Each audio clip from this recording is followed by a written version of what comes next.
night was unusually quiet at Ashford Manor, the kind of silence that makes your skin prickle. But in the stillness, there was one sound that broke the peace: the soft, deliberate footsteps in the garden. But when the servants rushed to investigate, there was no one there. And the missing woman? No trace of her anywhere, except for her shoes, neatly placed by the gate, untouched. What happened to Lydia Ashford? Could this really be a case of a vanishing act? Or something far darker? If you're as curious as I am about what happened that night, don't go anywhere. Like, share, and subscribe for more unraveling mysteries. You won't want to miss what happens next. Chapter 1. The Silent Arrival. The crisp autumn air hung thick with the scent of damp earth and decaying leaves, drifting through the narrow streets of London. The city, often bustling with the noise of carriages and the chatter of passers-by, was now enveloped in an eerie stillness. A light mist crept through the alleys, softening the harsh edges of the world and wrapping everything in a veil of quiet anticipation. It was in this tranquility that the evening began to unfold.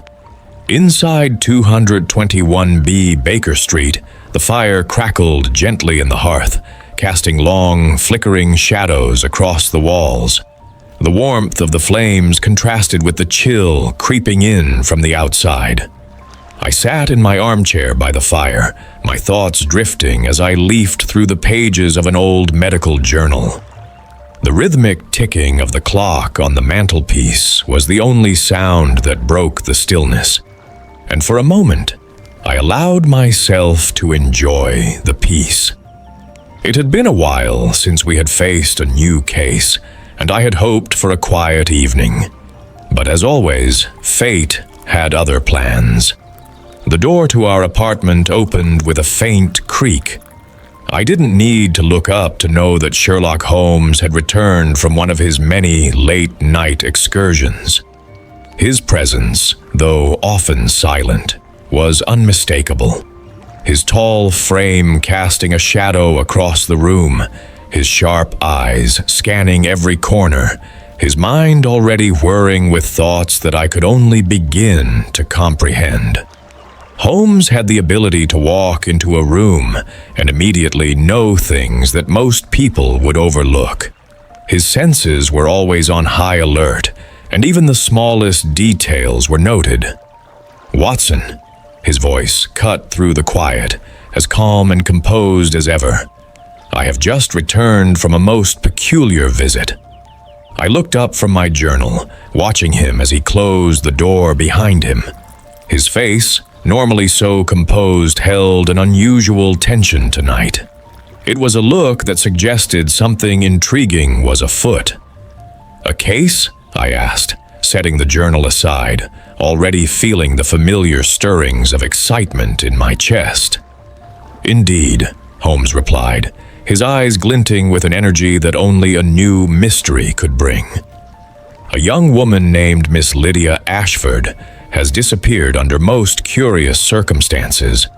Her family, understandably, is beside themselves with worry, but it is not the disappearance that interests me most. No, it is the peculiar detail about her vanishing. Footsteps, Watson. Footsteps that seemingly vanish into thin air." I raised an eyebrow, intrigued. "Footsteps that vanish? What do you mean?" Holmes stepped closer, his tall frame looming slightly over me as he spoke. "You see, Watson, the servants at the Ashford estate report hearing the distinct sound of footsteps echoing through the garden at midnight. Yet, when they went to investigate, there was no sign of the person responsible. And here's the most curious part. Miss Ashford's shoes were found near the gate, untouched, and there was no trace of her anywhere beyond that point." I leaned back in my chair, my mind already racing. A mystery involving footsteps that disappeared. This was unlike any case I had encountered before. and something about the whole affair struck me as being particularly unsettling. "Are you suggesting something supernatural, Holmes?" I asked, my skepticism creeping into my voice. Holmes gave a small, almost imperceptible smile. "I have learned, Watson, that the human mind is capable of far more intricate tricks than the supernatural ever could be. No, this is a case of deception, but the method, I believe, will be most unusual. There is something more here than meets the eye." He paused for a moment, as though weighing his next words carefully. "The family has asked for our assistance, and I believe we must investigate immediately. The Ashford estate awaits us, Watson." As we prepared to leave, the fog outside thickened, swirling around the lamplights in a hazy dance. The very air seemed to hum with mystery, and I could not shake the feeling that this case would prove to be both perplexing and dangerous. Holmes, as always, moved with purpose. He donned his coat and scarf with his usual precision, and before I could gather my own things, he was already halfway out the door, his mind clearly ahead of the journey.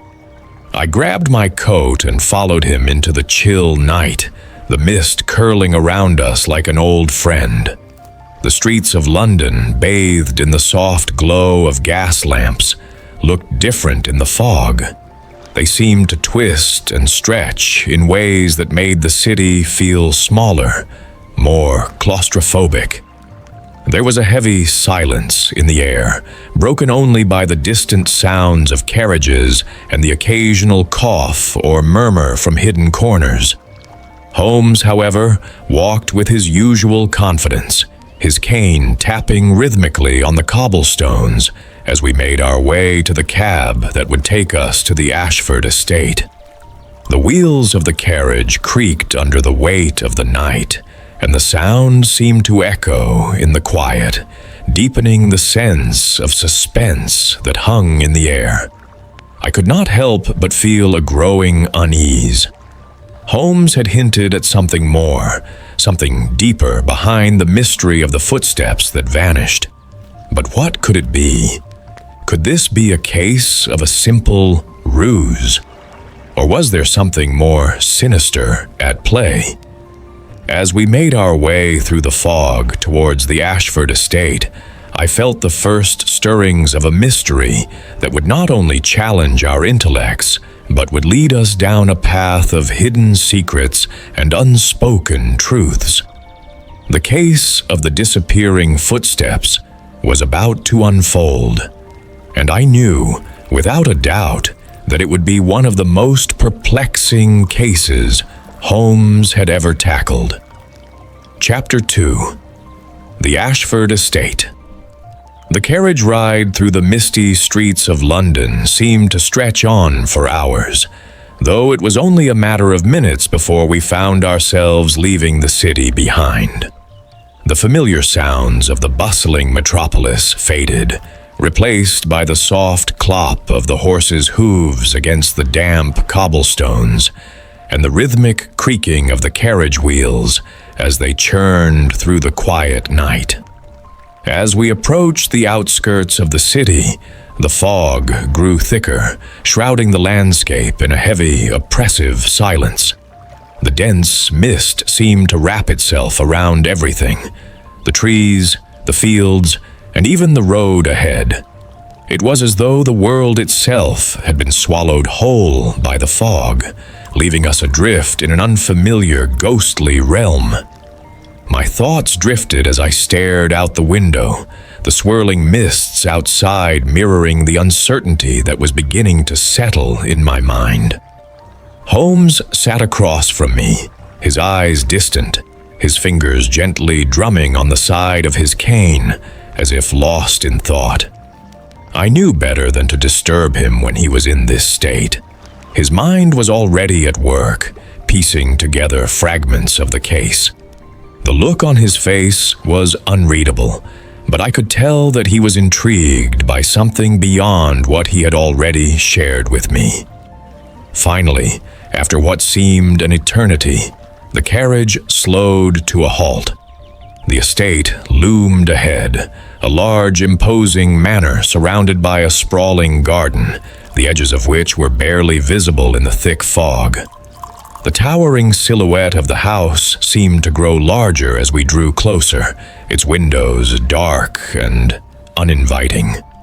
A solitary light flickered in the distance, casting a faint glow that barely pierced the gloom. The eerie quiet of the place seemed almost unnatural, and the hairs on the back of my neck stood on end as I stepped out of the carriage. Sir Reginald Ashford, a stout man with a perpetually anxious expression, stood waiting for us at the front door. His face, pale and drawn, betrayed the deep worry that had taken root in his heart.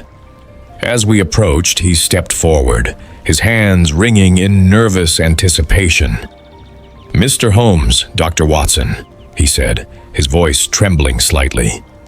"I cannot express how relieved I am to see you both. My daughter Lydia. I am at my wits' end. I fear something terrible has happened, and I am helpless to do anything about it." Holmes nodded gravely, but made no immediate response. His eyes were already scanning the estate, taking in every detail with his usual keen precision. He gave Sir Reginald a reassuring nod and gestured for him to lead the way. As we followed the anxious man into the house, I could feel the atmosphere change. The air inside was thick and heavy, as though the very walls held onto the tension of the past few days. The hallways of the Ashford estate were grand, decorated with old portraits and elegant tapestries that told the story of a once wealthy family. But the silence that filled the vast corridors now was anything but comforting. It felt oppressive, as if the house itself were holding its breath, waiting for something to happen. Sir Reginald led us up a narrow staircase, his footsteps echoing in the emptiness.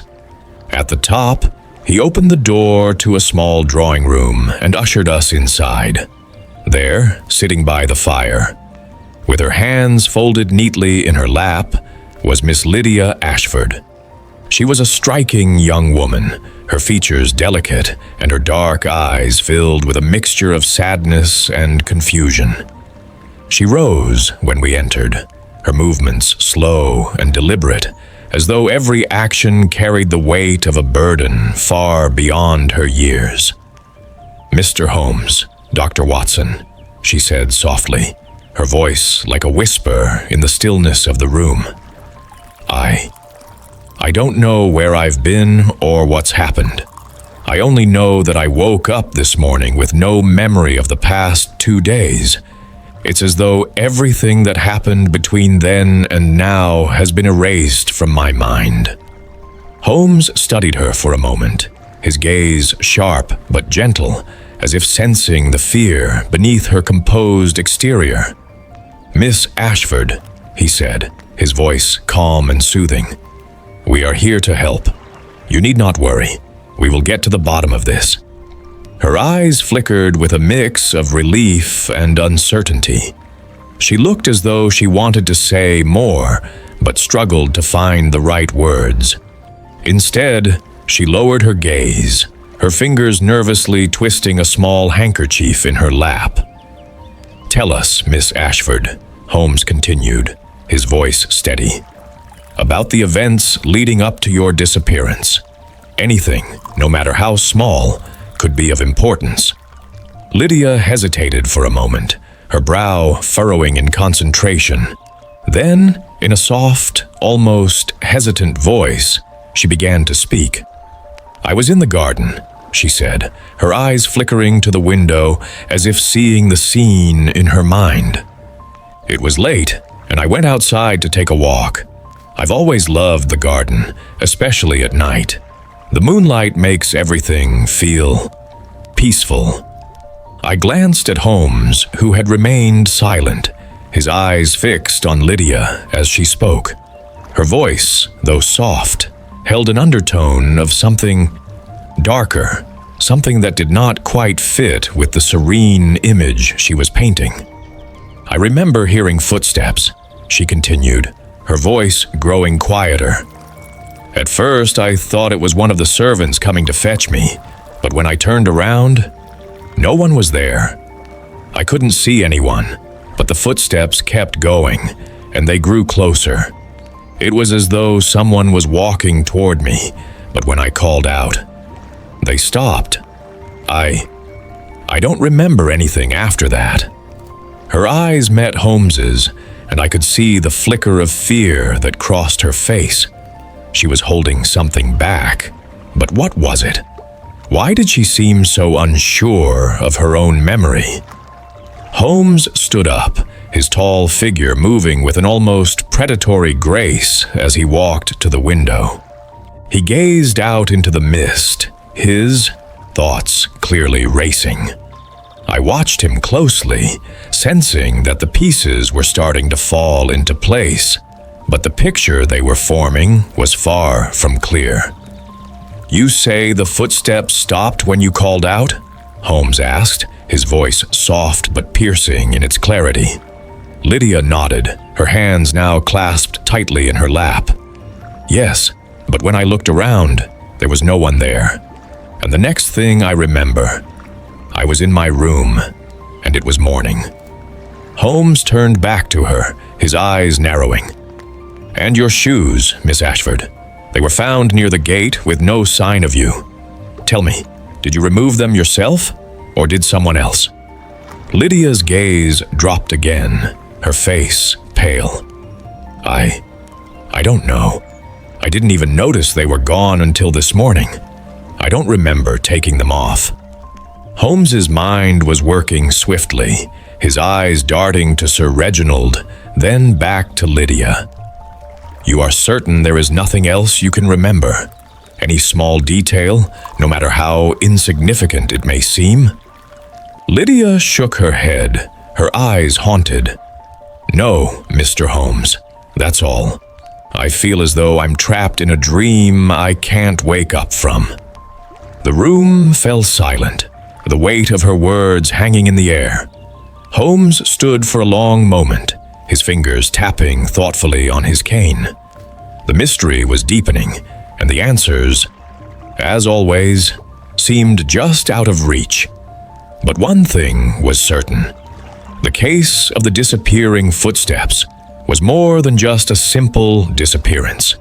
It was something much more intricate, and the clues were only beginning to reveal themselves. As we left the room, the fog outside seemed to grow thicker, the world around us becoming even more distant and blurred. The night stretched on, and with each step, I could feel the mystery tightening like a noose around us, pulling us deeper into the unknown. The Ashford estate had given us only the first few pieces of the puzzle, and I had no doubt that the coming days would reveal more than either of us could have expected. Chapter 3. The Mysterious Footprints. The air outside had become even more oppressive as we ventured into the garden. The fog, now thicker than ever, curled around the edges of the estate like some ethereal, living thing, swallowing everything in its path. The garden, usually a place of calm and tranquility, had transformed into an unsettling expanse, where every rustle of leaves and every step seemed to echo in the silence. Holmes's keen eyes, ever vigilant, surveyed the area as we approached the garden gate. I followed close behind, my own steps muted by the thick mist that clung to the ground like a second skin. The path was winding and narrow, bordered by high hedges and trees that loomed over us like silent sentinels. The scent of damp earth and the faint, pungent aroma of wet leaves hung heavy in the air, and I could feel the dampness seeping through my shoes, the moisture creeping up my legs. Holmes, however, remained unfazed, his mind already turning over the details of the case. He was walking with purpose now, his cane tapping the ground at regular intervals, as though mapping the area in his mind. I could see that he was deeply focused, his sharp eyes scanning the ground, the trees, the gate, everything in his immediate vicinity. And then he stopped. "Here," he said softly, crouching down next to a patch of soft soil near the base of an ancient oak tree. His fingers gently brushed the earth, his movements deliberate and precise. I leaned over to examine what had caught his attention. There, clearly visible, were the faint impressions of shoes, each mark clearly etched into the damp earth. The prints were distinct, but there was something oddly incomplete about them. They were shallow, as if the person had been walking lightly, carefully, trying not to leave too much of a trace. "Footprints," I remarked, my voice a mixture of curiosity and caution. Holmes did not respond immediately. Instead, he studied the impressions, his brow furrowed in concentration. There were no marks of anything beyond the initial prints, no sign of someone continuing down the path, no further disturbance of the earth. It was as if the person had simply stopped, and their presence had evaporated into thin air. "It is as I suspected," Holmes muttered, almost to himself. "These footprints, though clear enough, are misleading. They do not tell the full story." I frowned, trying to understand. "But surely, this is where the person walked, isn't it?" Holmes stood up and surveyed the area around us, his eyes narrowing as he began to pace slowly. "Yes, but you see, Watson, the true nature of the disappearance lies not in these footprints, but in what is missing from them." I followed him as he moved away from the oak tree and into the denser part of the garden.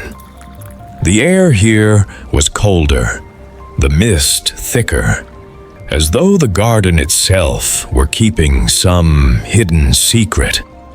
I could barely make out the vague outlines of the hedges and flower beds as we moved. Deeper, the soft thud of our footsteps muffled by the heavy fog. Holmes paused again, this time near a stone bench that had been half hidden by creeping ivy. He examined the ground around it, his face showing no signs of frustration, only an unyielding curiosity. He knelt down once more, running his fingers over the stone, then the soil beside it. There, under the ivy and damp leaves, was something more, something that had escaped my initial inspection. "What is it?" I asked, my voice barely above a whisper. Holmes lifted his head, his expression intense. "A disturbance, but not a natural one. Someone has tried to cover their tracks. These footprints were deliberately obscured, likely by someone familiar with the garden. They have been masked, not erased, but hidden." I felt a chill creep down my spine. The implications of Holmes's words hung in the air like an unsolved riddle. Someone had deliberately obscured their presence, as though they were trying to hide not just their actions, but their very identity. But why? Holmes stood and gave a sharp nod. "We must continue, Watson. The missing girl is only one part of the puzzle. The true nature of the disappearance is much more elaborate." We ventured further, following Holmes's lead as he navigated the twisting paths of the garden. Each step seemed to bring us deeper into the fog, and I could sense that we were getting closer to something crucial, something that would finally unravel the mystery. As we reached a secluded part of the garden, Holmes stopped in his tracks. I nearly bumped into him, caught off guard by his sudden stillness.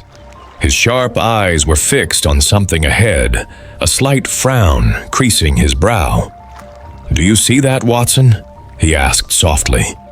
I followed his gaze and saw nothing out of the ordinary at first. The fog shrouded everything, leaving only vague shapes and shadows. But then, as my eyes adjusted, I noticed the faint outline of a figure near the far side of the garden, by the old wrought iron gate. It was barely visible, a ghostly shape standing motionless in the mist. I stiffened. Who is that? Holmes's eyes narrowed, his mind working through the possibilities in a flash. No one should be out there at this hour. We've already spoken to the servants, and none of them have reported anything unusual. He moved quickly now, his long strides taking him toward the figure. I followed closely behind, my heart racing with a sense of foreboding. As we drew closer, the figure became clearer, and I could see it was a person standing still, facing the gate, their back turned to us. Their posture was rigid, unnatural. Holmes approached with caution, his every step measured, until he was just a few feet away from the figure. With a swift motion, he reached out and placed a hand on the person's shoulder. The figure flinched but did not turn around. Immediately, the sudden movement startled me, and I instinctively stepped back. "Who are you?" Holmes demanded, his voice sharp but calm. The figure finally turned around, and my breath caught in my throat. It was a woman, but it was not Miss Ashford. Her face was obscured by a thick veil, and her clothes were a strange mix of rich yet old-fashioned attire. She seemed out of place, as though she had stepped out of a forgotten time. Her eyes, though hidden by the veil, seemed to hold a haunting, distant gaze. "I was waiting for someone," she said softly, her voice low and almost ethereal. Holmes stood still, his mind processing the encounter, but his eyes never leaving the strange woman. "And who, pray tell, were you waiting for?" She did not answer immediately, and when she finally spoke, her words sent a ripple of unease through me. "A messenger," she whispered. "Someone who would come for me. Someone who knows." The fog seemed to close in tighter around us, and the world beyond the garden grew distant, as if we were in a different realm entirely. Holmes's expression hardened, his thoughts now racing faster than I could follow. The woman's cryptic words hung heavily in the air, unanswered, and I couldn't shake the feeling that something far darker was at play. "Who are you?" Holmes repeated, his voice still calm, but there was a new edge to it now, a note of urgency. The woman tilted her head, her expression unreadable. "You'll know soon enough. Everything is connected, Mr. Holmes. The footsteps, the disappearance, and the gate. All of it. But first, you must listen to the silence." With that, she turned and walked slowly away, fading back into the mist, her footsteps barely audible. Holmes stood there for a long moment, watching her disappear into the fog, his face impassive. But I could tell he was troubled, as I was. We had crossed a threshold, and the case had grown deeper, darker. "Let us return to the manor," Holmes said at last, his voice quiet but firm.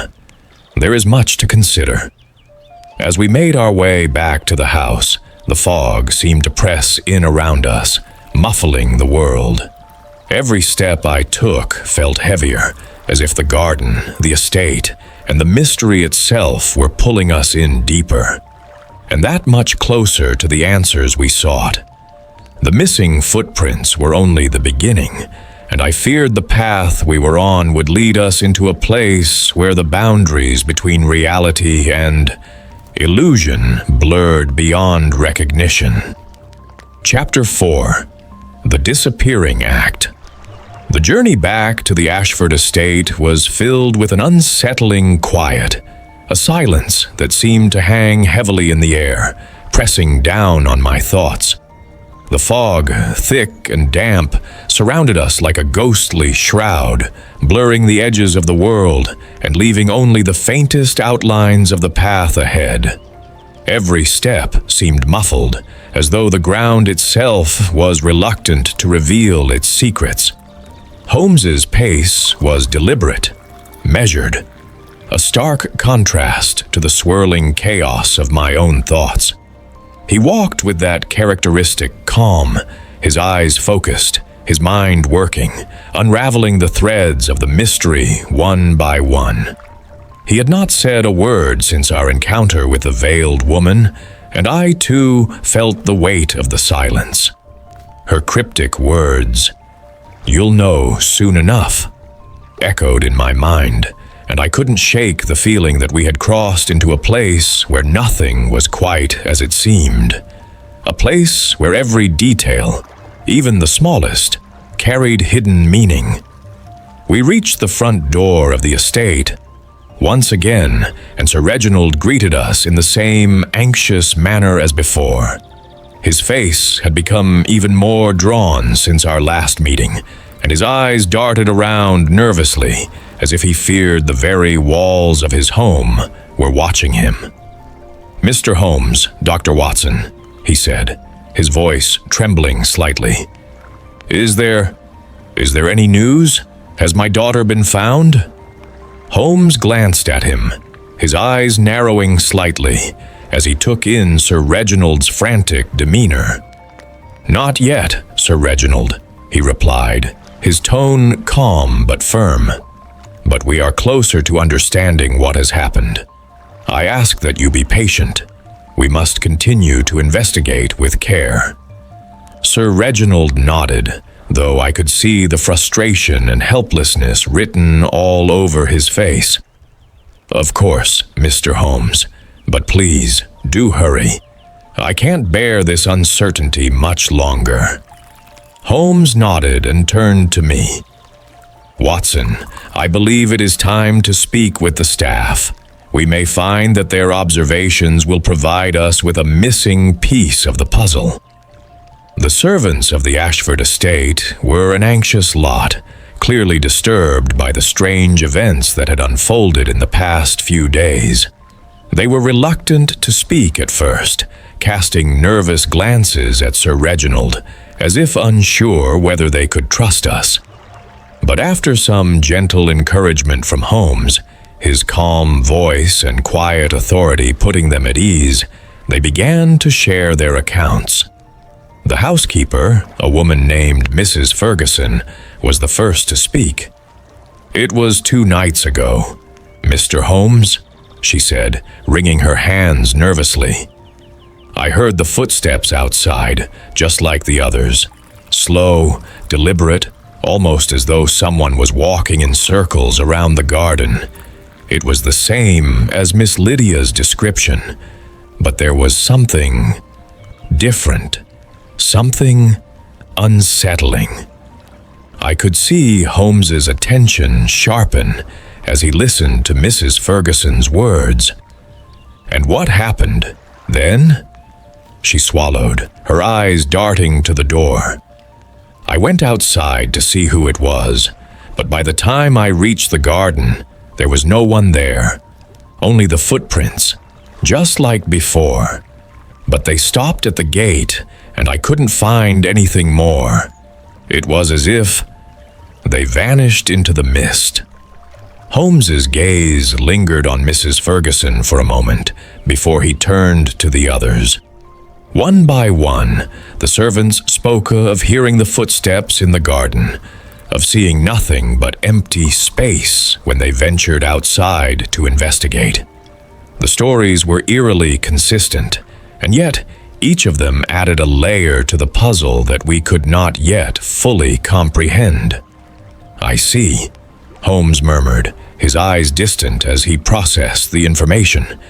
"You've all mentioned the same thing. Footsteps, no sign of anyone, and then an immediate silence. But tell me, did any of you hear anything else? Any odd sounds? Anything unusual?" The servants exchanged uncertain glances, But it was the butler, Mr. Percival, who spoke next. His voice was low, almost conspiratorial. "There was one thing, Mr. Holmes, a strange sound, as if something was being moved, dragged even, just after the footsteps stopped. I didn't see what it was, but it was like a faint scraping noise, like something heavy being pulled across the ground." Holmes's expression remained unchanged, but his eyes flashed with understanding. "A dragging noise, you say? And how long after the footsteps disappeared did this sound occur?" Mr. Percival thought for a moment. "It was only a few seconds, sir, perhaps less." Holmes gave a brief nod, as if a piece of the puzzle had just clicked into place. "I believe we are getting closer, Watson, but there is still much to uncover." Later that evening, as the fog thickened outside and the night drew in, Holmes and I stood in the study, looking over the accounts we had gathered. The house seemed unusually quiet, the stillness of the night only broken by the occasional crackle of the fire. Holmes, his brow furrowed in deep thought, paced back and forth as he considered the details. "Everything fits, Watson," he said, his voice steady, but with a note of quiet intensity. "The footsteps are part of a carefully crafted ruse, and someone is using them to mislead us. But the key lies in what happens next, the scraping sound.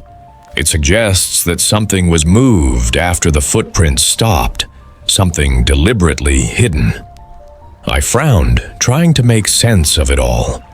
But why would someone go to such lengths to stage a disappearance? And who would want to deceive us in this way? Holmes stopped pacing and turned to face me, his eyes gleaming with quiet resolve. "The answer, Watson, lies in the motive. Whoever is behind this wants us to focus on the wrong details. They want us to believe in the disappearance, in the mystery of the footsteps. But the real question is not about where Miss Ashford has gone, but why." I felt a chill run through me as I looked at him, my mind beginning to grasp the enormity of the situation. "Are you saying someone is hiding something more than just Miss Ashford's disappearance?" Holmes nodded slowly. "Exactly. Someone is trying to hide something that could bring everything crashing down, and it is up to us to uncover it before it is too late." The rest of the evening passed in a haze of thought and reflection. We had pieced together many of the details, but the full picture was still shrouded in mystery. Holmes's mind, however, was already working, already looking for the final thread to pull that would unravel the web of deception. The house was quiet when we finally retired to our rooms, the fire burning low in the hearth. I lay in bed, my thoughts spinning, unable to shake the feeling that we were on the brink of something far more complicated than we could have imagined. The footsteps, the veiled woman, the strange scraping sound. They were all part of a much larger scheme. And somewhere, hidden deep within the Ashford estate, was the answer that would bring everything to light. Chapter 5. Unveiling the Truth. The morning light was weak, struggling to break through the ever-present fog that had settled like a heavy cloak over the Ashford estate. The air was thick, damp with the moisture of the mist, and the world beyond the windows seemed distant, softened and vague, as though we were trapped in a world of dreams.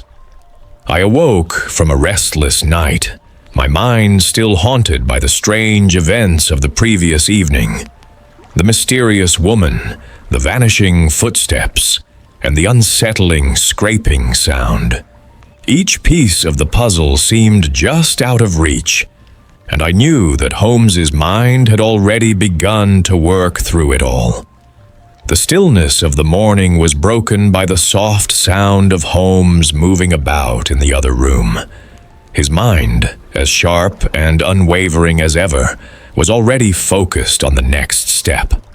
I rose from my bed, dressed quickly, and made my way to the study, where Holmes was waiting for me, his back turned, his fingers absent-mindedly tapping against the edge of his desk. "Watson," he said without turning, his voice low but purposeful. "We must return to the garden. There are still things we have not uncovered. The truth, I believe, is closer than we realize." I nodded, eager to accompany him. Whatever Holmes had deduced, I could feel the tension in the air, a feeling that we were on the cusp of a revelation. There was something crucial hidden within the fog and shadows of the estate, something that had eluded us thus far, and Holmes was determined to find it. The garden, now bathed in the pale light of morning, looked eerily different. The mist still lingered, clinging to the trees and bushes, but now there was an unsettling quiet that seemed to deepen with every step we took. The birds that had been so vocal the day before were now silent, their absence a strange and disquieting presence. Holmes led the way, his sharp eyes scanning every inch of the garden, every rustle of the leaves, every subtle shift in the air. He moved with purpose, his steps steady, as though he were walking in time with the rhythm of the mystery itself. I followed closely, my senses heightened by the tension that hung around us.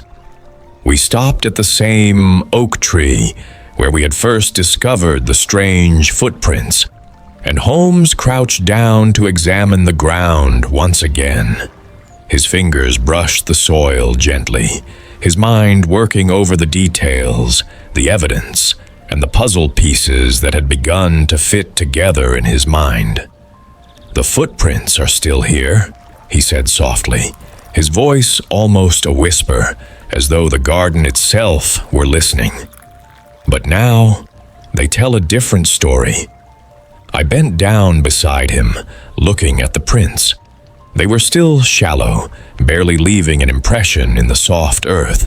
But now, as my eyes adjusted, I noticed something more, something that had not been visible before.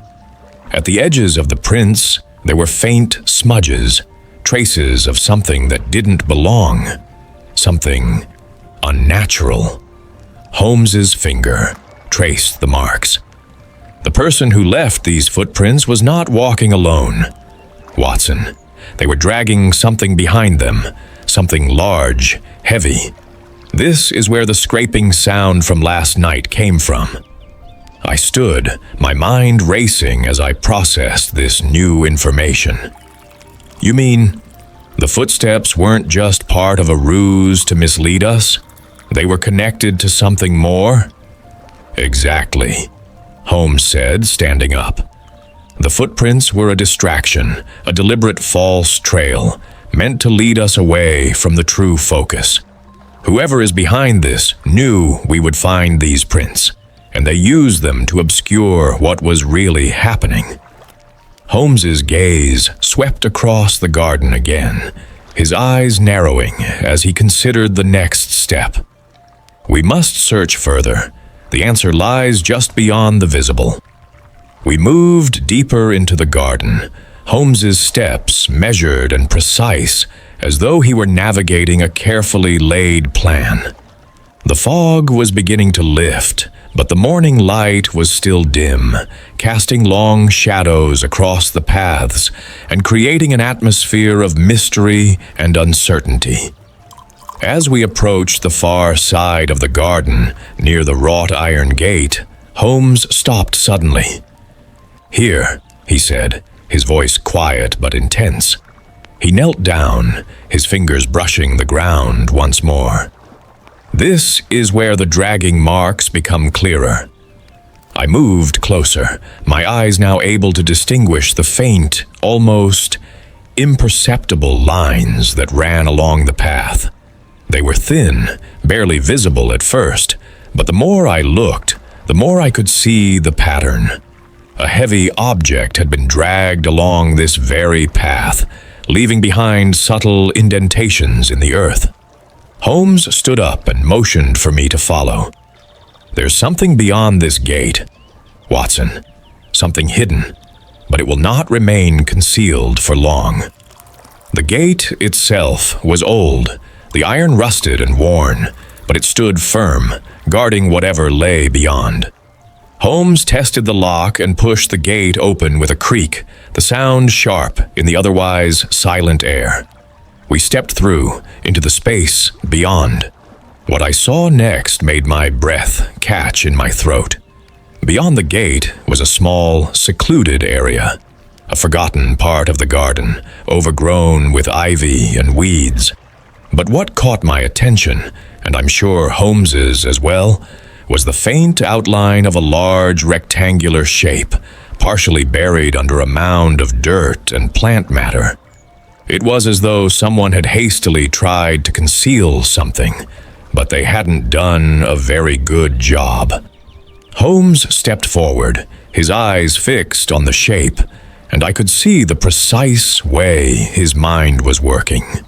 Without a word, he crouched down and began brushing away the earth and leaves that had been hastily piled over the object. It took only a moment before the object was fully revealed. A large wooden chest, weathered and old, but unmistakably out of place. Holmes's fingers hovered over the chest, his mind clearly racing through the implications of this discovery. "This is no mere hiding place," he muttered. "This is the heart of the mystery." He turned to me, his eyes alight with understanding. "The chest, Watson. Whoever is behind this disappearance, they are trying to hide something inside. Something of value, perhaps, or something they want to keep buried." Holmes's hands were steady as he pried open the chest, revealing its contents. Inside, covered by a layer of old cloth, were several objects: books, papers, and a small, intricately carved box. But it was the papers that caught Holmes's eye.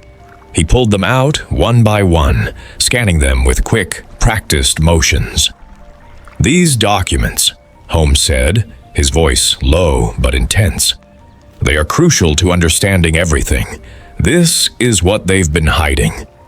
The papers were filled with strange symbols, cryptic messages, and references to accounts and transactions that made no sense at first glance. But I could see the pattern forming in Holmes's mind, the connections that were beginning to unravel the larger story. "We are not dealing with a simple disappearance, Watson," Holmes said, his voice steady with the weight of revelation. "We are dealing with something far more complex.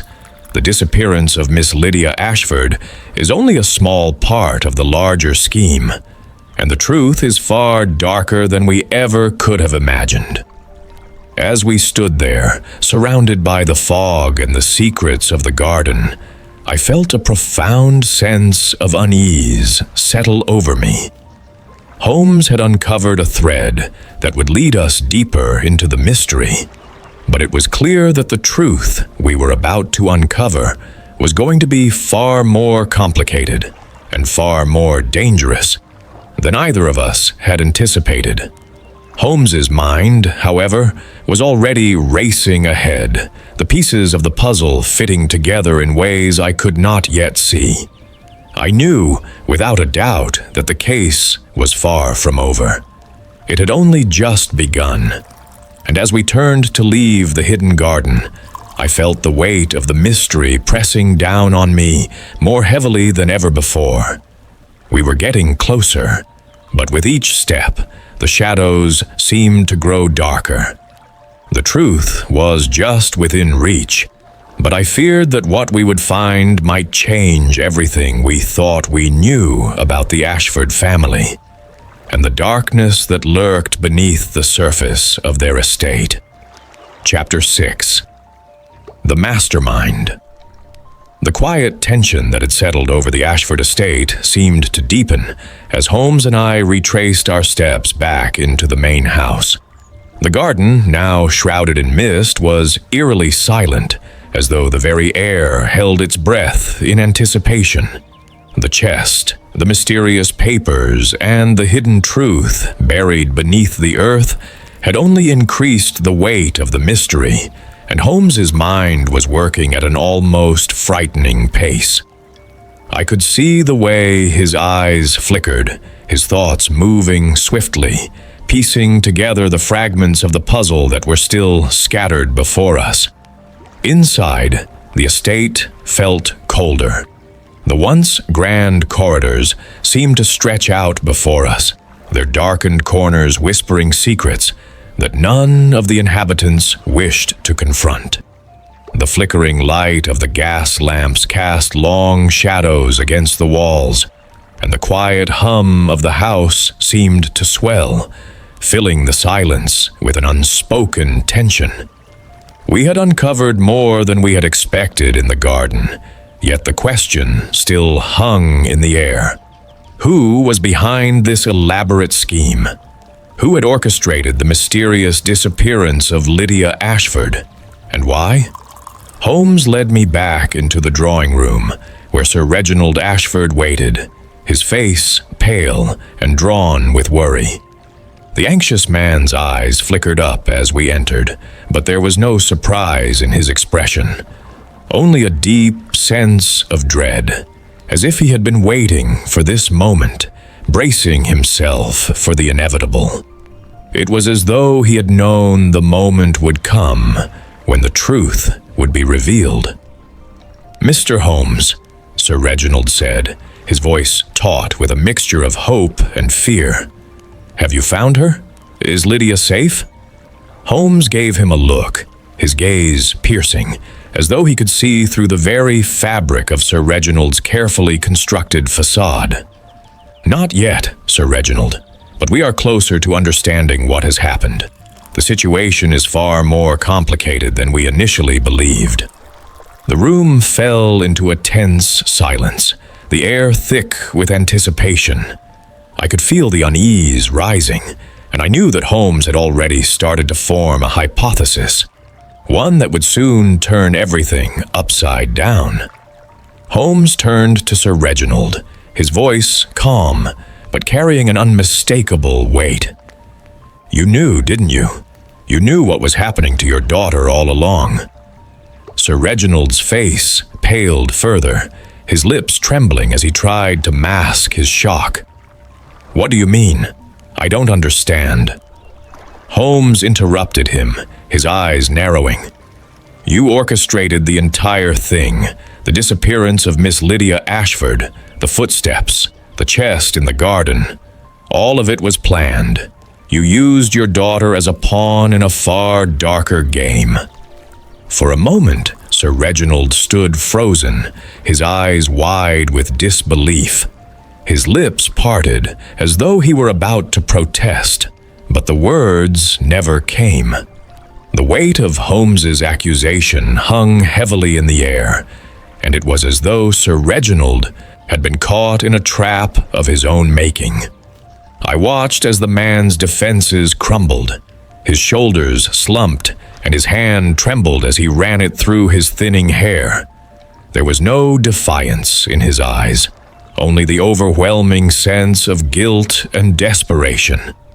Slowly, he sank into a nearby chair, his voice barely a whisper. "How did you know?" Sir Reginald asked, his voice cracking with the weight of the confession. "How did you figure it out?" Holmes remained calm, his face unreadable. "It was in the details, Sir Reginald. The footprints, the false trail in the garden, the way the dragging marks led to a hidden chest. A chest that had been buried, both literally and metaphorically. You tried to conceal the truth, but the smallest details always betray the lies." Sir Reginald's face twisted in agony as he looked up at Holmes, the weight of the truth finally sinking in. I never wanted this. I never wanted my daughter to be part of it. But there was no other way. The debt, the financial ruin, it was all closing in on us. Holmes took a step closer, his voice softer, but still carrying the weight of his words. "What debt, Sir Reginald? What was so dire that you were willing to involve your own daughter in such a twisted scheme?" Sir Reginald's gaze faltered, and I could see the guilt weighing on him. He looked away, his voice barely audible as he spoke. "It wasn't just debt. It was the family's reputation, everything we've built over the years. I thought if I staged her disappearance, I could draw enough attention to distract from the financial collapse.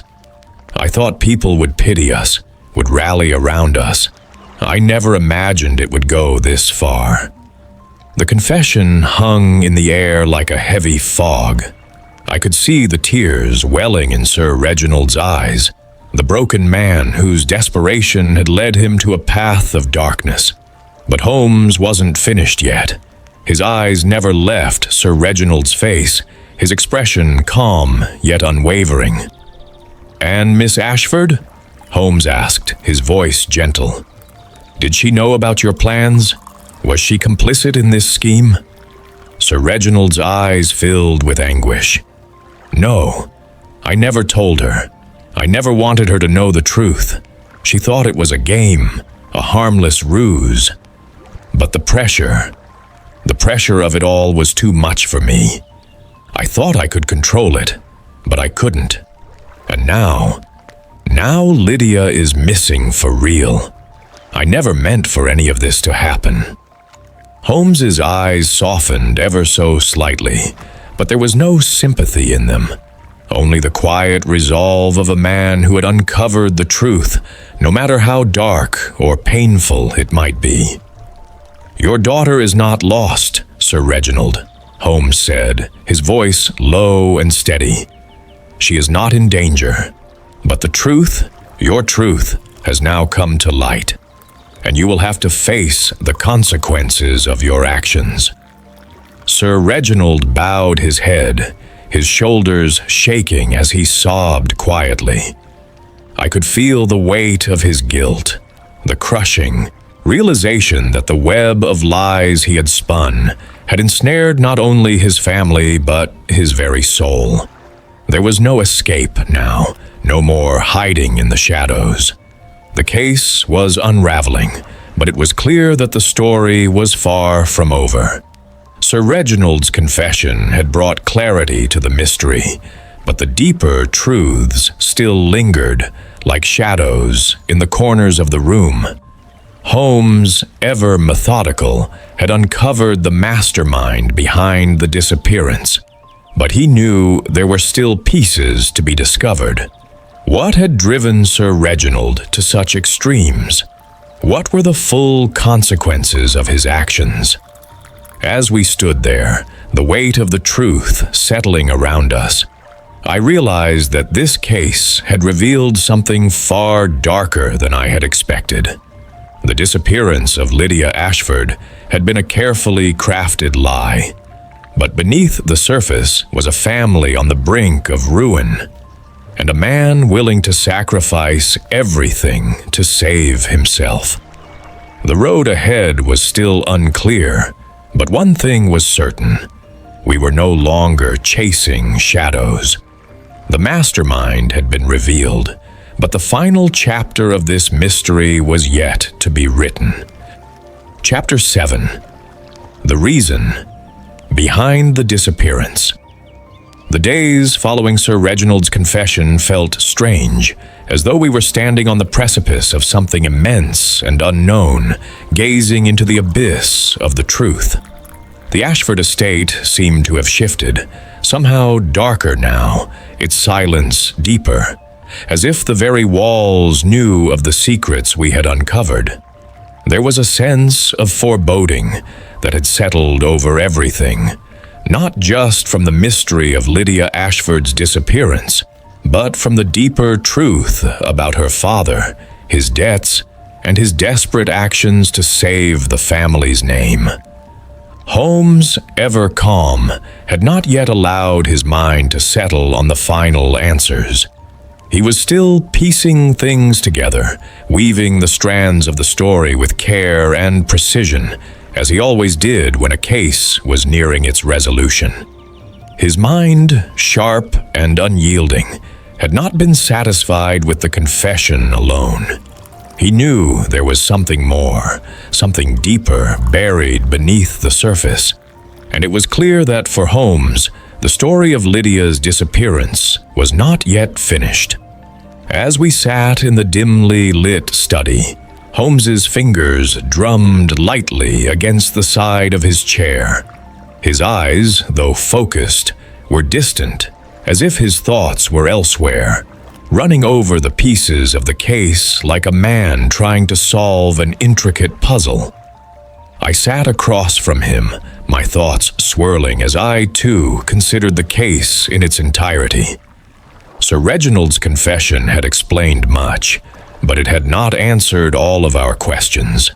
There was a lingering doubt in my mind, something that gnawed at me, refusing to be ignored. Finally, Holmes broke the silence. "Watson," he said, his voice quiet but full of purpose, "I believe we are missing a crucial element. Sir Reginald's motives are clearer now, but there is still the question of Lydia. What role did she truly play in this? Was she truly unaware of her father's actions, or was she complicit in the scheme?" I thought for a moment before responding. "Holmes, you don't think Lydia was involved, do you? She seemed so innocent, so unaware when we spoke to her. Surely, if she had known about her father's plan, she would have said something by now." Holmes gave me a look, not of disapproval, but of quiet contemplation. "That is what I once believed, Watson, but I am not so sure now. There is something more to Miss Ashford's behavior that we have overlooked. Her lack of reaction to her father's plan, her inability to remember the events surrounding her disappearance. They are all too convenient. I believe she may have played a part in this, perhaps not as a willing participant, but as someone who was manipulated, whether knowingly or unknowingly." I was silent for a moment, considering his words. The idea that Lydia might have been involved in her own disappearance, even unconsciously, unsettled me. She had seemed so harmless, so lost in the confusion of her own situation. Yet Holmes was right. The pieces of the puzzle were not aligning perfectly, and there was still the sense that we were missing something. We decided to return to the Ashford estate that evening, and as we arrived, the fog was heavier than before, clinging to the ground like a cold, unyielding blanket. The house loomed in the distance, its windows dark, the entire place shrouded in a thick, almost oppressive atmosphere. I could sense that Holmes was as uneasy as I was, his mind still searching for the last, elusive piece of the mystery. Inside, we found Sir Reginald pacing in the drawing room, his face a mask of anxiety and guilt. When he saw us, he immediately rushed forward, his hands trembling as he spoke. "Mr. Holmes, Dr. Watson," he began, his voice trembling with desperation. I've been thinking about everything, about Lydia, and about how it all went wrong. I can't seem to shake the feeling that I've done something terribly wrong, not just to my family, but to my daughter." Holmes's gaze softened for a moment, his voice calm yet commanding. "You are not the only one who has been affected by this, Sir Reginald. We all are. But you must understand, the consequences of your actions have already begun to unravel. We must focus now on what happened to Lydia. What you have done cannot be undone, but your daughter, she is still part of this. whether you realize it or not. The guilt in Sir Reginald's eyes was palpable, but it was clear he had little more to offer. His confession had stripped him of his pride, leaving him a broken man, unsure of where to turn. But Holmes, as ever, remained unflinching. "Sir Reginald, I must ask you once more," Holmes said, his voice steady, though I could sense the subtle pressure in his words. "Where is Lydia now? Do you know where she has gone? And why did she never speak out about your plans? Surely she must have known something." The room fell into a heavy silence. Sir Reginald's eyes flickered, his hands wringing together nervously. Then he spoke, his voice barely above a whisper. She never knew," he murmured, almost to himself. "At least, not at first. I never told her the full truth, but there was always something that made me think she did know. She always seemed to be one step ahead of me, like she could read my thoughts, like she had some sense of what was happening. I never told her, but I think she felt it. And when she disappeared, I thought she was running away, but now I'm not so sure. I think she's been hiding something more than just a simple escape." Holmes's eyes narrowed as he processed this new information. "You're saying that Lydia might have known about your plans all along, but chose not to speak up? That she was complicit in this, even if not willingly?" Sir Reginald's face twisted in agony. "I don't know what to think anymore, Mr. Holmes. I wanted to protect her, to keep her from knowing the full extent of what I had done. But now I'm afraid that she has been hiding something from me, something I can't quite understand." Holmes stood still for a moment, his eyes scanning Sir Reginald's face. There was something in the air, a quiet tension that had shifted, and I could feel it too. This was no longer just about a father's desperate actions to save his family. It was about something far more complicated.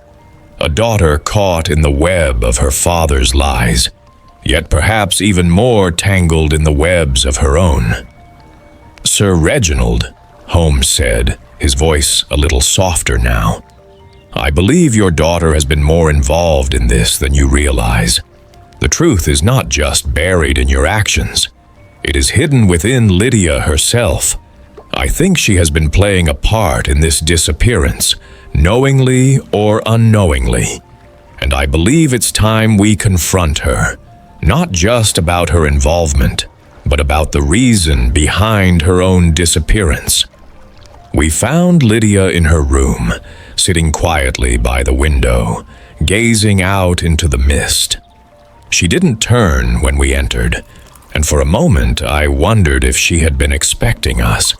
Her posture was stiff, her shoulders drawn up tightly, as though she were preparing herself for something inevitable. Holmes approached her slowly, his footsteps light on the soft carpet. "Miss Ashford," he said gently, "I believe it is time we spoke more frankly.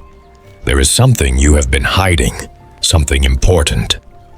Lydia didn't move at first, but when she finally turned to face us, there was a strange calm in her eyes, a quiet strength that had not been there before. She looked directly at Holmes, her gaze steady. "I know," she said softly. "I know what you're trying to uncover, Mr. Holmes, and I think it's time you knew the truth, too." The truth. The words hung in the air between us like a heavy fog, and I could feel my pulse quicken as the last elusive piece of the puzzle began to fall into place. Lydia had been hiding something, but now, it seemed, she was ready to reveal it. And with that, the final chapter of this strange and twisted tale was about to unfold. The reason behind the disappearance of Lydia Ashford, the truth that had been buried beneath layers of deceit, was finally coming to light. But I knew, the moment she spoke, that the truth would be more than we had ever bargained for. Chapter 8. The Hidden Truth. The night had descended upon the Ashford estate, the mist outside swirling in thick tendrils, clinging to the house as if it were alive. The muffled sound of distant footsteps echoed faintly through the long, dim corridors, but it was the silence of the drawing room that weighed heavily upon me as I stood facing Lydia Ashford. Her words, soft and deliberate, had just started to unfold. The secrets I had been yearning to uncover. Yet, even in this moment of revelation, the full depth of the truth seemed just beyond reach. Lydia's calmness, so at odds with the tension in the room, made my heart race. I had expected fear, confusion, perhaps even guilt. But there was none of that. There was only a quiet resolve, as though she had been waiting for this moment for a long time. Her eyes locked onto mine, steady and unblinking, as she spoke again, her voice gentle but unyielding. "I knew, Mr. Holmes," she began, her gaze not wavering. "I knew all along what my father was planning. It wasn't just his desperation that drove him. It was mine as well." I felt a chill run through me, but I stayed silent, watching her, the mystery deepening with every word she spoke. "My father," Lydia continued, her voice steady. "He was always protective of me. Too protective. He shielded me from the truth of our situation, from the reality of our family's collapse. But somewhere deep down, I knew something was wrong. I knew it long before he decided to make me the centerpiece of his ruse. And when he began to stage my disappearance, I knew that, too." Holmes remained silent, his gaze fixed on Lydia. As he observed her, piecing together her words like a delicate, intricate puzzle. His eyes were calculating, but there was a softness to his expression now, as though he understood her far more than he had let on. He nodded slowly, as if encouraging her to continue. "At first," Lydia went on, her voice barely above a whisper, "I thought it was just another one of his schemes, his way of coping with the pressure. But then I began to see the pattern, the secrecy, the plans made behind closed doors, and my own growing unease. It all pointed to one thing. My father was willing to do anything to save himself, even if it meant sacrificing me." I felt a sense of dread settle deeper in my chest. The pieces were starting to fall into place, but the gravity of the situation was far heavier than I had anticipated. The disappearance, the hidden chest, the footsteps in the garden. It was all part of a larger, more dangerous game that Lydia had unknowingly been drawn into. Yet, there was something still missing. There was a deeper truth, one that Lydia was still holding back.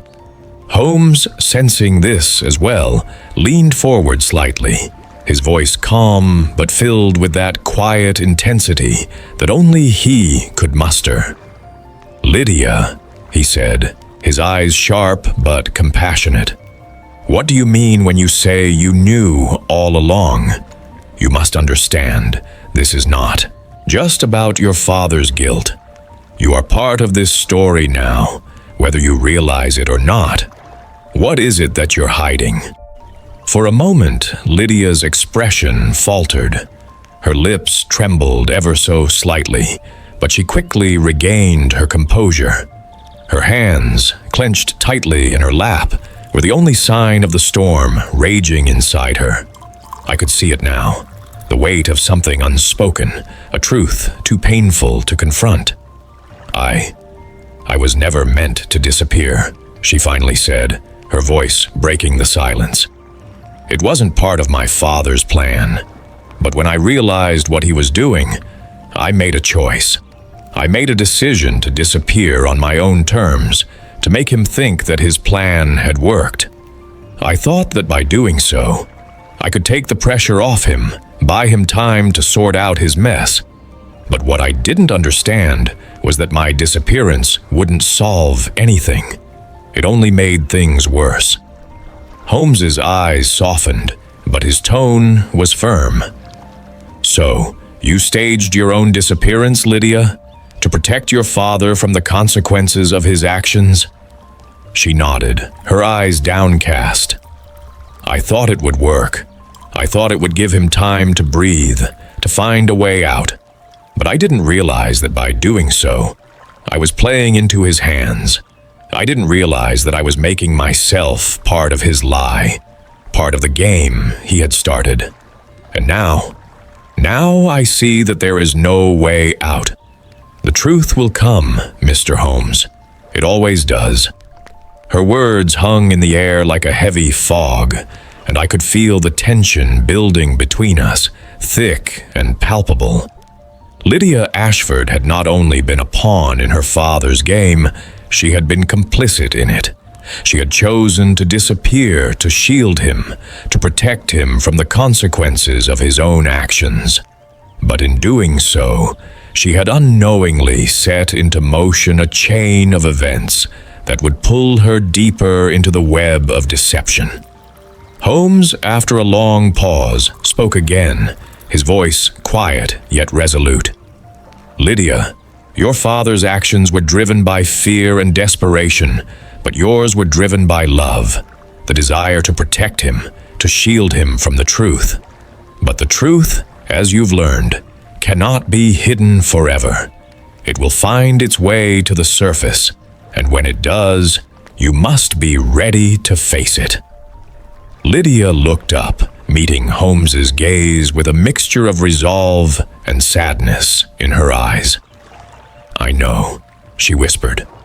"I'm ready to face it, Mr. Holmes. I just hope it's not too late." The air in the room seemed to grow heavier, the tension thickening with every passing moment. Lydia's confession had lifted the veil on much of the mystery, but it had also revealed the deeper, darker layers of the Ashford family's secrets. It was no longer just about a staged disappearance. It was about a family caught in a web of lies, guilt, and fear. But even now, as the final pieces of the puzzle began to come together, I couldn't shake the feeling that something was still missing. The full truth, the real reason behind Lydia's disappearance had been revealed, but there were still questions lingering in the air. Holmes, ever perceptive, seemed to sense my unease. He turned to me, his eyes reflecting a quiet understanding. "There is more to this story, Watson, more than we have yet uncovered. But for now, we must allow Lydia the time and space to face the consequences of her actions and the consequences of her father's." I nodded slowly, my mind still reeling from the revelations. There was a deep sense of sadness in the room, a quiet understanding that the Ashford family's tragedy was not just one of financial ruin or misguided protection. It was a tragedy of choices made in the dark, of love twisted by fear, and of the inevitable price that must be paid for the lies we tell. As we left Lydia alone in the room, the quiet hum of the estate surrounding us, I couldn't help but feel the weight of the case settle deeper within me. The truth had been revealed, but it had not brought the relief I had hoped for. Instead, it had opened the door to a new, even darker mystery, one that would have its own consequences. And as I followed Holmes out into the misty night, I knew that our journey was far from over. The Ashford case had reached its peak, but the shadows were still long, and the road ahead was filled with uncertainty. Chapter 9. A Family Restored. The Ashford estate, once shrouded in mystery and tension, now felt oddly quiet. The fog, which had hung thick and oppressive for days, seemed to have dissipated, leaving only a light mist lingering in the air like a fading memory. The house, which had once felt so heavy with secrets, now stood in a strange, almost serene silence. It was as though the very walls had exhaled a breath, releasing the weight they had carried for so long. But for all its outward calm, I knew that the journey we had embarked upon had not yet reached its end.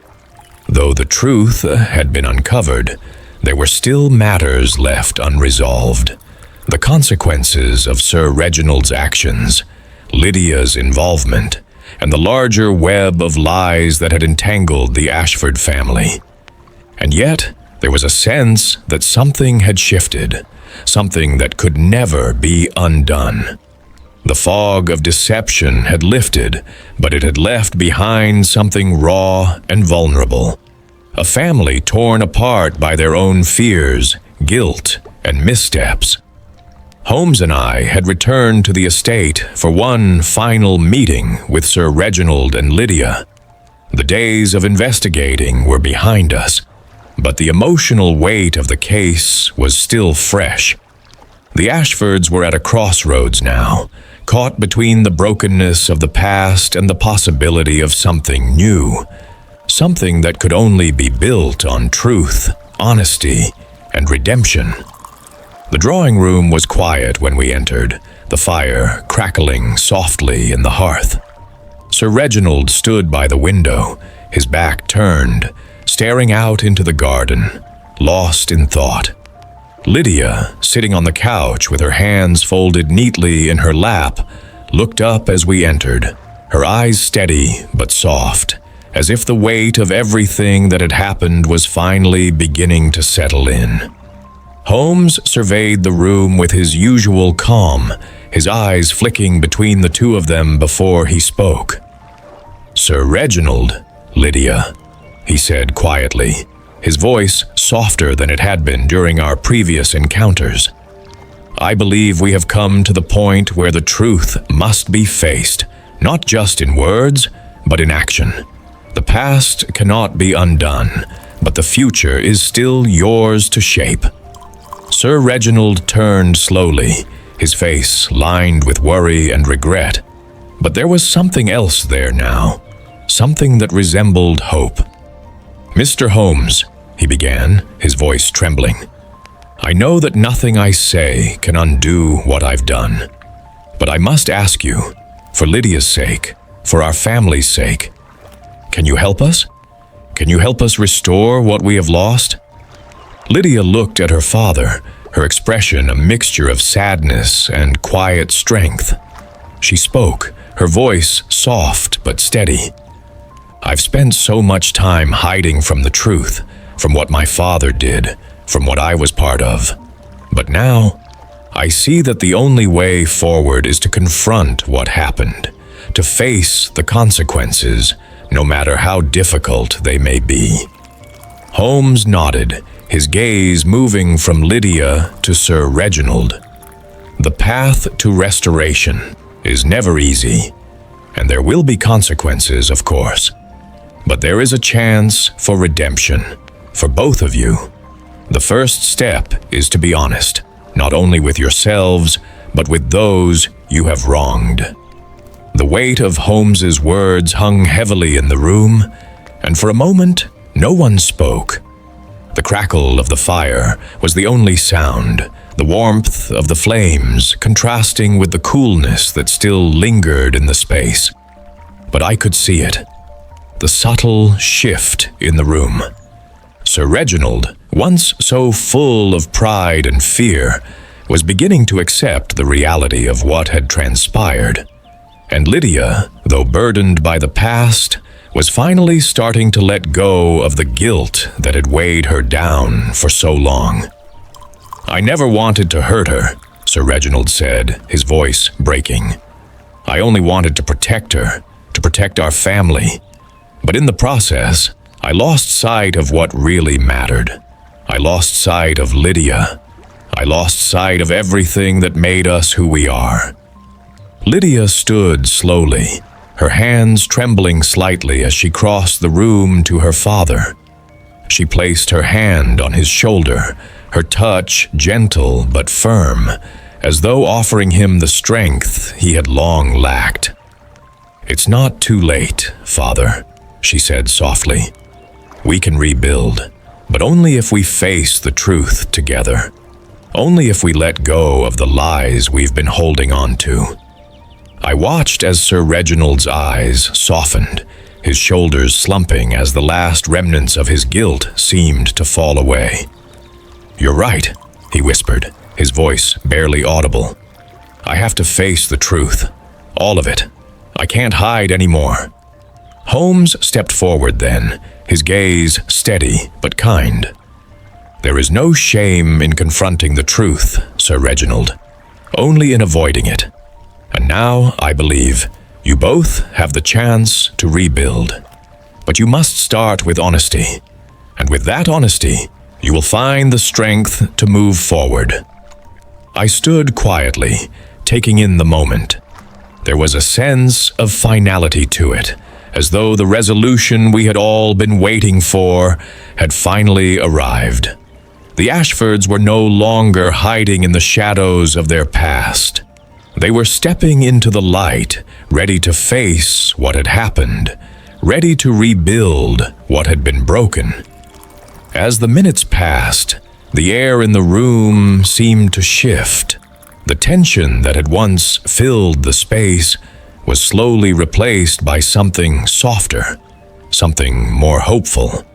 Sir Reginald and Lydia, though still carrying the weight of their mistakes, were no longer weighed down by them.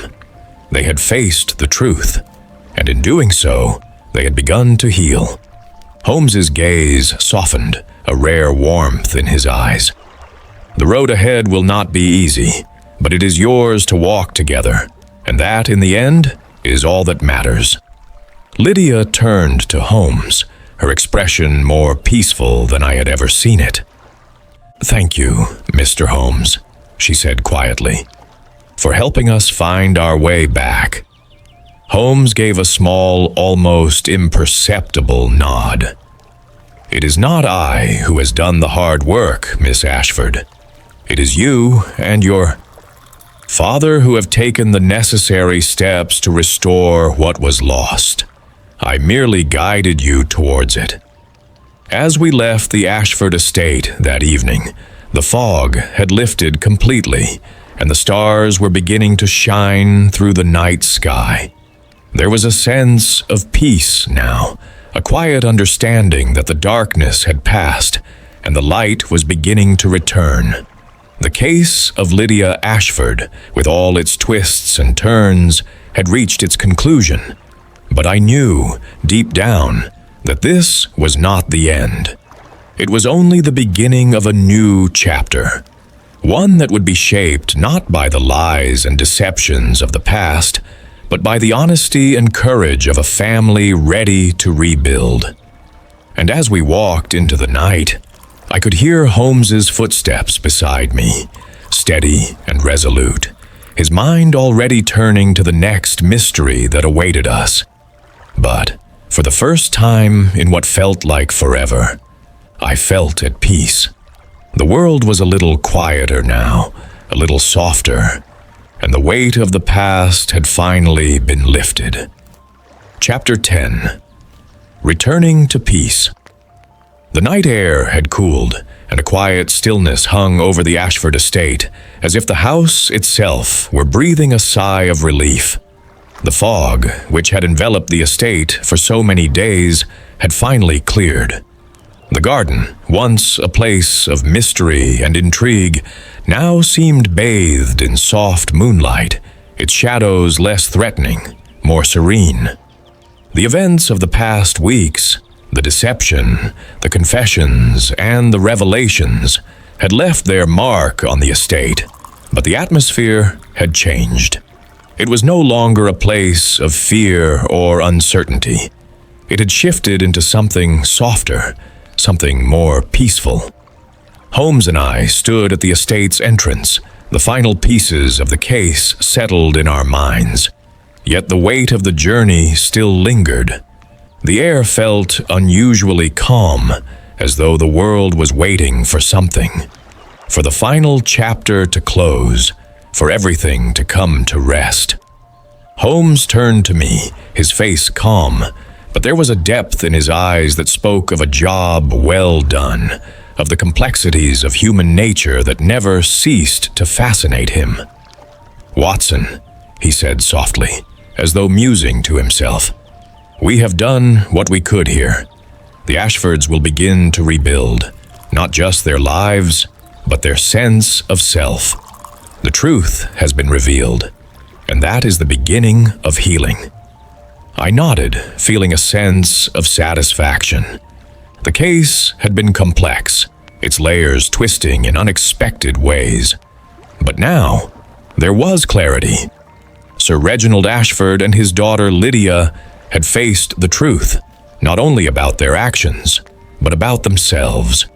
And in doing so, they had begun the difficult process of healing. As we made our way back to our cab, the night seemed unusually quiet. The sounds of the world around us, the rustling of leaves in the trees, the soft hum of distant voices, felt distant, as though we were in a different world. The estate, with its many secrets, now seemed like a place of resolution, a place where the past had been confronted, and the future, though uncertain, held promise. "Holmes," I said quietly, breaking the silence. "What do you think will become of them? Sir Reginald and Lydia, I mean?" Holmes's gaze was distant, and for a moment I wondered if he had heard me. But then, as the cab began to move, his voice came, steady and thoughtful. "They will face a difficult road ahead, Watson. It will not be easy. The consequences of their actions will linger, and the scars of their lies will take time to heal. But they have made the first step toward redemption by confronting the truth. It is a beginning, and for some, that is all they need." We sat in silence for a few moments, the world outside the cab a blur of movement. I found myself reflecting on the case, the layers of deception, and the quiet resolution that had followed the unraveling of it all.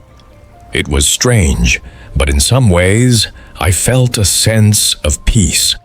There was no dramatic conclusion, no last-minute twist. Instead, there was a quiet return to order, a gentle resolution that had been earned through honesty and the willingness to face uncomfortable truths. The cab turned onto Baker Street, and as we neared 221B, I couldn't help but feel a quiet relief. Our office had always been a place of refuge, of ideas, of puzzles. But tonight, it felt different. It felt like home, a place where the complexities of the world could be set aside, if only for a moment, to allow for reflection. As we entered the familiar hall, Holmes's step remained steady, purposeful. I followed him up the stairs and into our apartment. The fire still burned low in the hearth, casting a warm glow across the room. The furniture, the books, the familiar clutter. Everything was just as it had been when we'd left, as if nothing had changed. And yet, in the quiet of the room, everything felt different. The case was resolved, but the lessons from it lingered. Lessons that Holmes had often spoken of in passing, but never fully explained. Holmes took a seat by the fire, and I followed suit, letting the warmth of the flames soothe the cold that had crept into my bones. For a moment, neither of us spoke. The crackling of the fire filled the space, but it was not an uncomfortable silence. It was a silence of reflection, of completion. "I've been thinking," Holmes finally said, his voice as calm as ever, "about the Ashfords, about the choices they made, about how easily we are blinded by fear, by guilt. Sir Reginald sought to protect his family, but in doing so, He created a web of lies that only trapped them all. And Lydia, though she acted with good intentions, was also drawn into that web. In the end, it was only through the truth that they were able to see clearly again. I nodded, understanding the deeper meaning of his words. "You're right, Holmes. It's often the hardest thing to face the truth, but it's the only thing that allows us to move forward." Holmes's eyes softened, and I saw a flicker of something in his gaze, something rarely seen. Perhaps a touch of compassion, or perhaps the quiet recognition of a job well done. The human mind, Watson, is a complex thing. We think we know ourselves, but it is only when we face our deepest fears, our darkest truths, that we truly begin to understand who we are. I sat back, considering his words, the firelight dancing across my thoughts. Holmes was right, of course. The journey of discovery, whether it be in a case or in life itself, was never easy. It was fraught with complications, twists and turns, and often left us with more questions than answers. But in the end, it was the willingness to confront those questions that mattered most. The Ashfords had faced their questions, and for the first time in a long while, they had begun to find their way back to each other. The night stretched on quietly, and as Holmes and I sat by the fire, the world outside seemed to fade away. The case of the Ashfords was over, its mysteries unraveled, but the lesson it carried remained, echoing softly in the stillness of the room. In the end, there was no grand resolution, no dramatic moment. There was only the quiet return to peace, the quiet restoration of what had been lost, and the understanding that sometimes the truth is the greatest gift we can give ourselves. The road ahead would not be easy for Sir Reginald and Lydia, but they had taken the first steps toward redemption, and for that, they had my quiet respect. As Holmes closed his eyes, resting his head back against the chair, I could feel the weight of the case lift from my own shoulders. The mystery had been solved, and the Ashfords were on their way to healing. But more than that, I realized something deeper. Sometimes, the greatest mysteries are not those of crime or deception, but the mysteries of the human heart. And those, more than any other, are the ones that take the longest to solve. The fire crackled, and the quiet of the room settled around us like a warm embrace. And in that moment, there was peace,